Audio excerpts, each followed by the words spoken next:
Bro.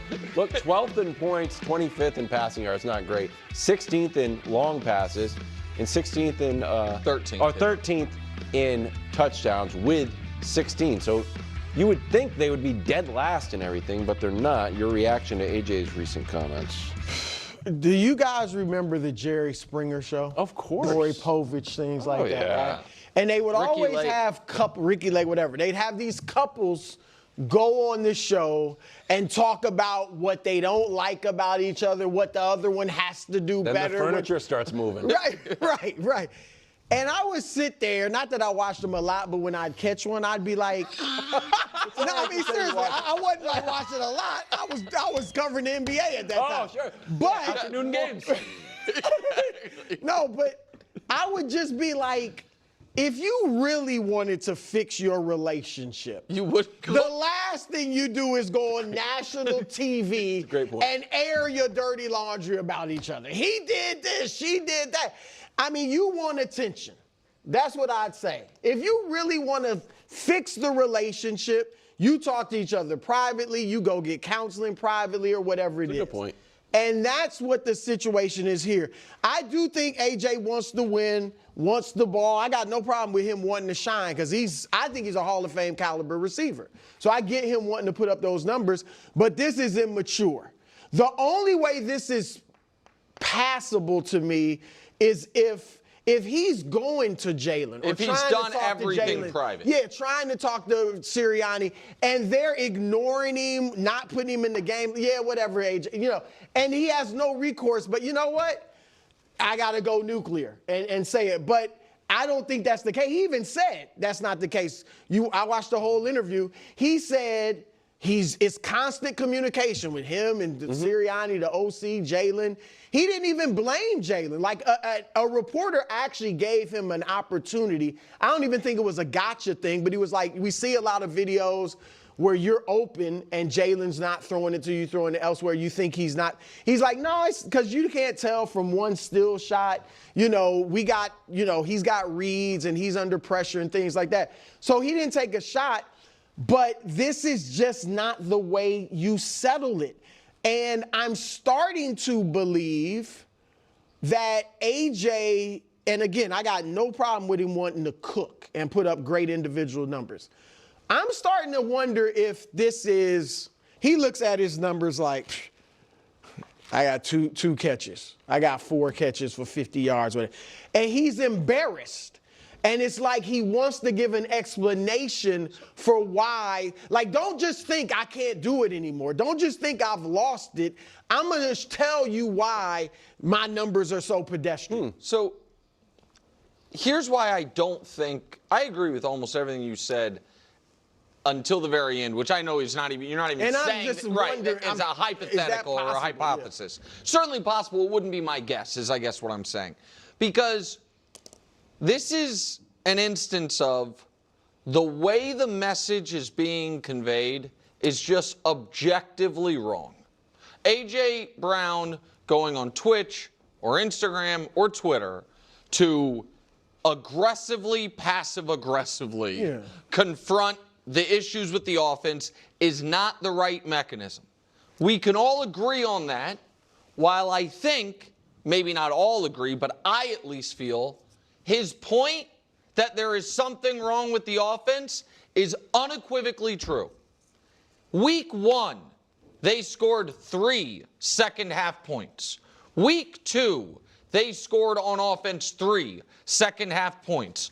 Week 3 against the Rams, they're down 26-7 before they kick it into gear. Week 5, they have 0 points the final 28 minutes against the Broncos. Week 6, they have 0 second-half points against the Giants. They then briefly, I think it was the Vikings, and then who'd they blow out? Oh, the Giants when they played them again. Yeah, 38. Right, it looked good. Because remember, go ahead. And then week 10, after it's like, oh, maybe we're on the right track now after a bye and 2 good games, 0 first-half points against Green Bay.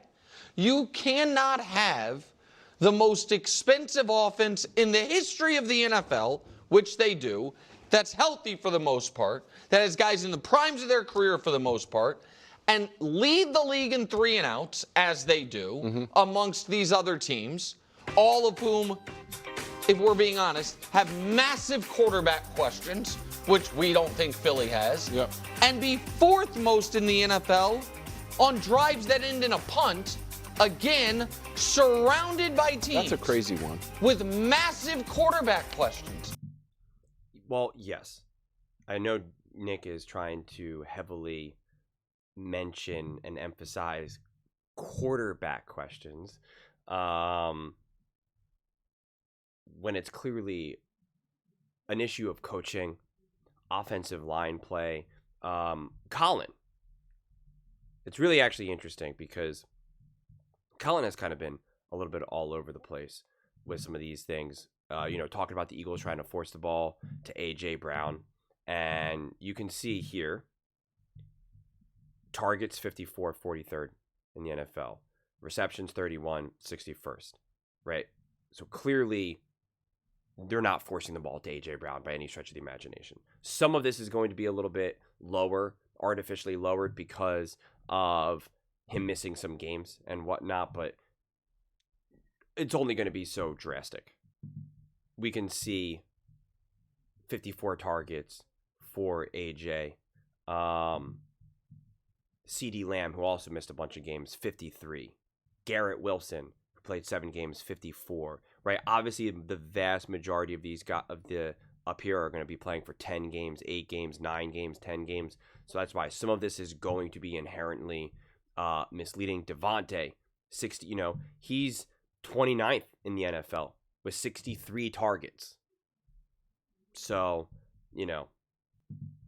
he's actually right below CD. And CD Lamb played 6 games and AJ Brown played 8. So, just something to put into consideration there. And also recognize that AJ Brown has 52 targets and Devontae Smith has where'd Devontae just go? 63. And Devontae played 2 more games or 1 more game than AJ. So, it paints a little bit clearer of a picture in that regard. And I agree, as I've said before many times now, going to the media and having these conversations are not the right way to do it. And it makes it wrong. But what I want to show you, I'm going to play you a clip now from Colin. And this is what he has to say about the Green Bay Packers. And this is where I talk about, what's the conversation we're having. This is Colin talking about the Green Bay Packers and what's going wrong with their offense. I just think they can't run the ball. I don't think it's that, it seems to me they want to run the ball and they can't, and that's the beginning of the end to all their offensive issues. So, in the NFL basketball blame game, right? Yeah. Let me see your pie chart of the blame game for the Green Bay Packers. I know Micah Parsons is angry at you, so choose your words carefully. But, what's the problem here? This was a team 2 weeks in that everybody thought they're going to the show. They can't run the ball. And so it's become a very Jordan Love-driven offense without Tucker Kraft, without Reed, with multiple injuries. So why can't they run the ball? Well, I think their offensive line has been disappointing. I think that interior line play has been bad. Banks, who they paid a fortune for from the Niners, has not been good at all. So they had a kind of a wonky, overpaid for an interior line position. Yeah. So it's O-line, lack of run game, etc. And yet Jordan Love has been pressured 117 times. Jalen Hurts 114 times. And Jordan Love has more dropbacks. A chunk more dropbacks. Practically a game's worth more of dropbacks. So Jalen Hurts is being pressured at a higher rate per dropback than Jordan Love. Just to add a little bit more context to all of this. So could it be that the Eagles' issues are just they can't build their game from the run game right now? The O-line isn't good enough. Jalen is being pressured, as even AJ alluded to? Are there other ways through this problem? Because you could still say, well, hey, you know what? Even with a bad O-line, even with a lack of run game, you got elite weapons to work with in the passing game, so get after it. But it's like, okay, but then you do need a play caller to be able to understand that and navigate that. Jalen Hurts has proven his ability to do that. So it's just interesting. If they had a better O-line and could run the ball more reliably, could Kevin Patullo cook? We typically don't talk about it and through that lens, but could he? Maybe. Can Kevin Patullo do a better job of realizing, hey, this is not where this team is at right now in terms of the O-line and the run game and whatnot, so we're going to have to kind of do things a little bit differently? Could be. The problem is in some of those big games, the games that things felt like they were going better, like, for instance, against the Vikings, this is what I had said after that game, when I was like, this is awesome, this is great, feel great if you're an Eagles fan, but make no mistake about it, like, this was a lot of Jalen Hurts magic, which people seem to be allergic to saying, but it was like, this is Jalen Hurts making plays. There were a couple really nice plays that you could really say, great play call, great play design, etc. But like, the really gotta have it moments were Jalen Hurts being Jalen Hurts. And that is actually a negative thing, because you're just relying on the magic of your players rather than the game plan unleashing the magic. And that's why I always reference Mahomes and Andy and whatnot, because it's like that dynamic is pretty perfect and pretty textbook. And also recognizing not everyone can have the Andy Reid and Mahomes relationship. But when you're constantly relying on your players just to be the monsters that they are, you're going up against, an uphill battle here. It just makes it harder. And I think that's what AJ is also frustrated by. And I do agree. I understand what Bruce is saying too, that there's a sense of insecurity or frustration of like, hey, I still got it. I totally feel that that's part of it. I don't think that's the whole thing, but that's definitely part of it. And also, like, A.J. Brown right now has essentially been downgraded to the fourth option. You got, in no specific order, Devontae, Saquon, Dallas, A.J. And it's just like, he's been the number one guy. He was the number one guy in 22 and 23.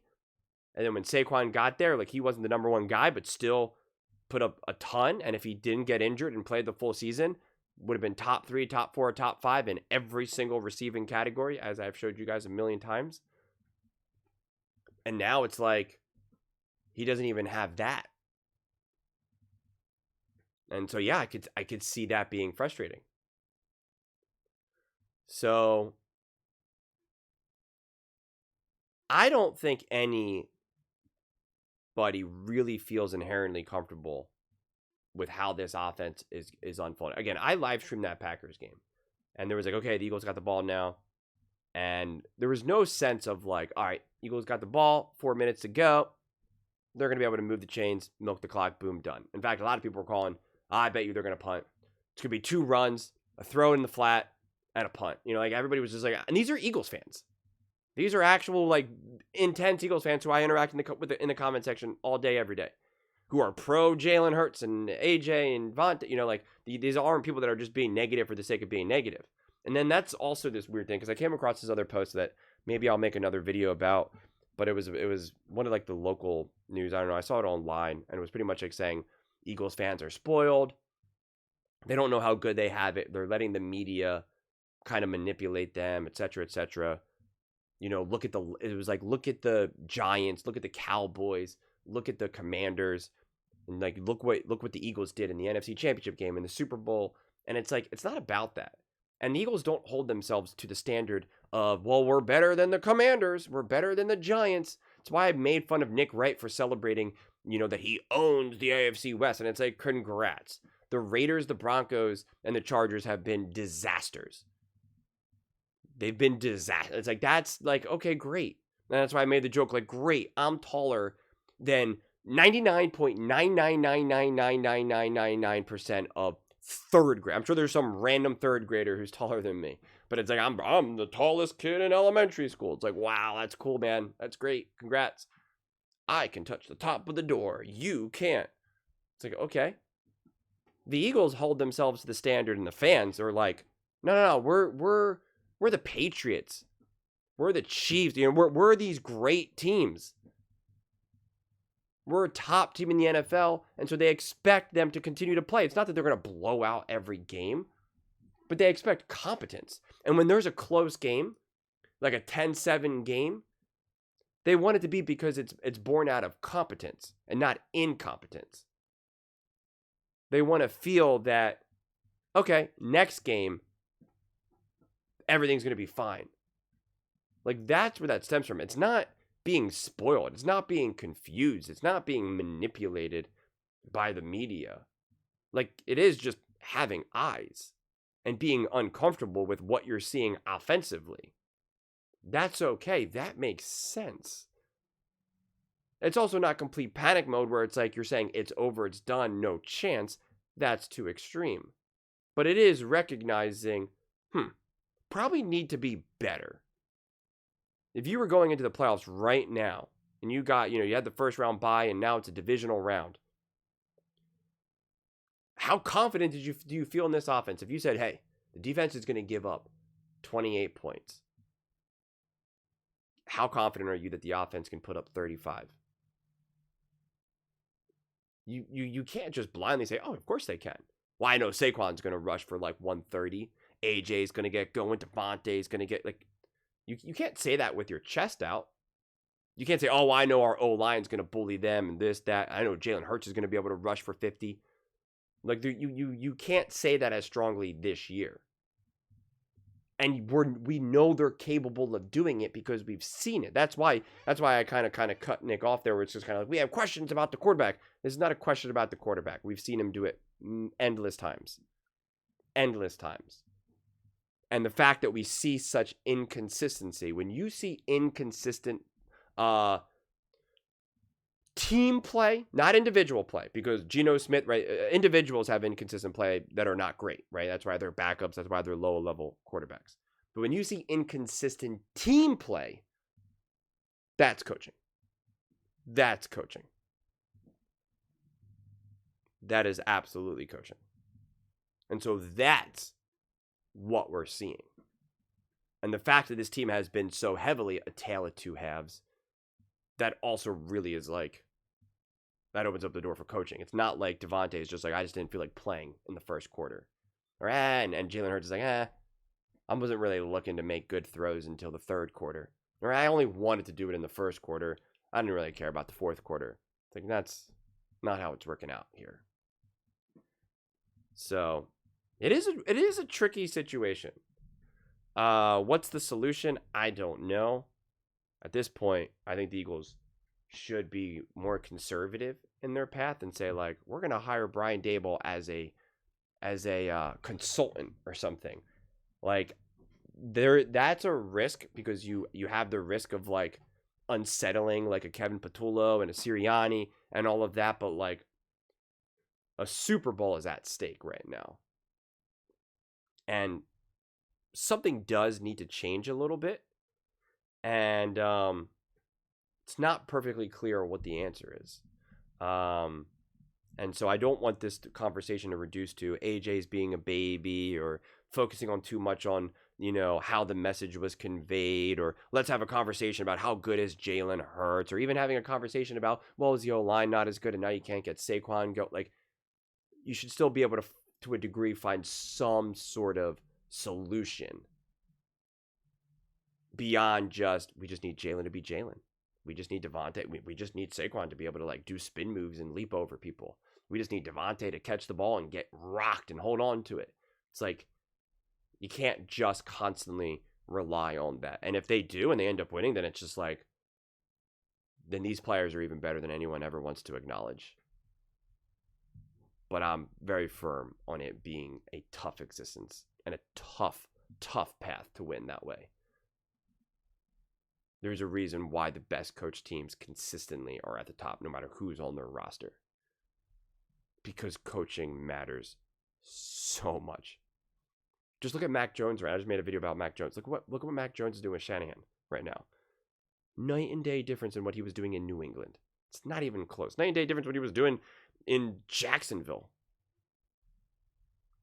Coaching has such a massive impact on whether you win or lose. Such a massive impact. And this Eagles team seemingly has always kind of had a little bit of up and down with the coaching trajectory. It's been a burden they've had to deal with because of they keep winning. So that's where my mind goes more than anything.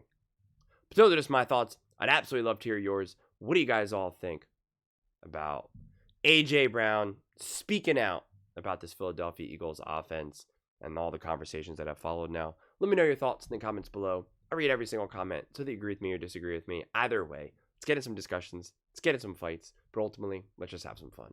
And please do consider subscribing. We are building an amazing community here, and I absolutely love to see you part of it. I want to build something that we all genuinely feel connected to. Something that we're really excited to be part of. I think we're well on our way to doing it. Please don't forget to give this video a thumbs up, as it really does help the visibility and the algorithm. Thank you so much. See you next time.